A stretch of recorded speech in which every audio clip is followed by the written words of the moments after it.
So pretty much what's going on is a lot of people are wrong about people. And I designed my music or approach to be in line with the future.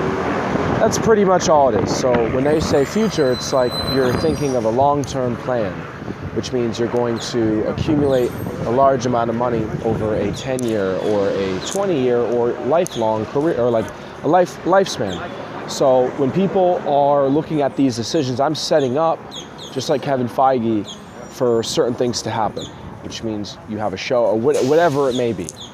So the issue right now that I'm hearing, and I'm going to fix it, and why I stayed outside, I don't want you to hear the logic, this is for everyone in Marvel, and hopefully do Ivy League and all that stuff. I stayed outside because I have 50-50 polarity, and people were telling me how I need to go get a job. Now, regardless of whether or not I get a job, this was the first time that I had leverage to hear people tell me to go get a job, right? And then I know that I can go get a job, and I know that I can make a lot of money, but it's the first time that I've actually been able to like show Elon Musk that, see all these people telling me to go get a job, right? That I need to go get a job.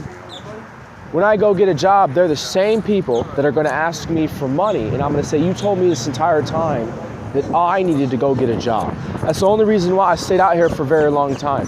Now, some people would add this and it says, yeah, there's hawks. And I said, that's why I'm doing what I'm doing. When you have a verified company like this, you can't steal. It's like, why I like hotels and Marriott. Try stealing from Marriott. You're going to get in trouble. Try stealing from JP Morgan.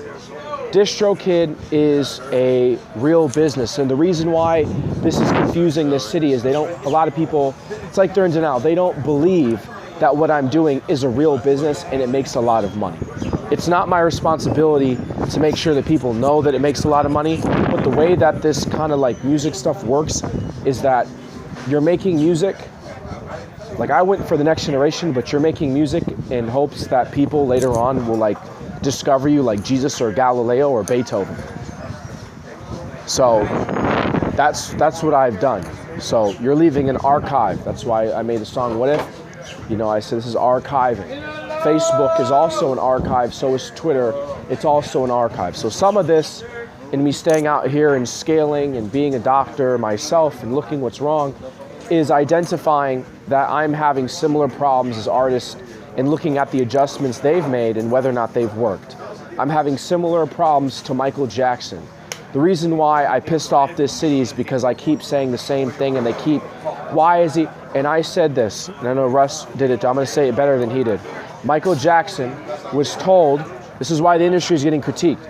Isaiah's not listening, he needs to do the customer. I said, that's why I went into music, because I'm like, you're not about to pull that on me, I watched this already. Michael Jackson was critiqued because of the way he spoke. Michael Jackson was critiqued because of his skin tone.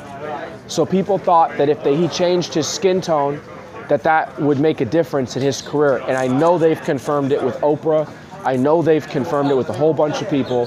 That's actually what he sounded like. And he's a very intelligent person. And he's gonna keep going for like 10 trillion years.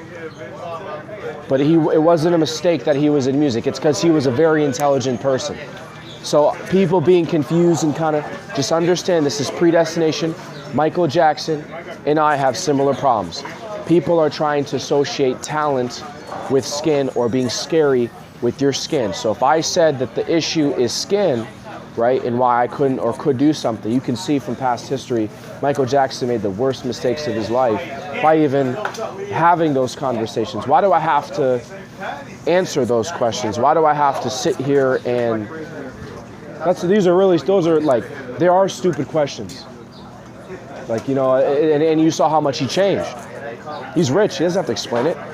He's talented, he doesn't have to explain it. Like, so just think that like, whatever Michael Jackson went through, I'm experiencing the same thing, but it also shows you that I'm talented. And if you contrast my music, I'm gonna be honest with you, they're gonna say this is on par with some of his stuff.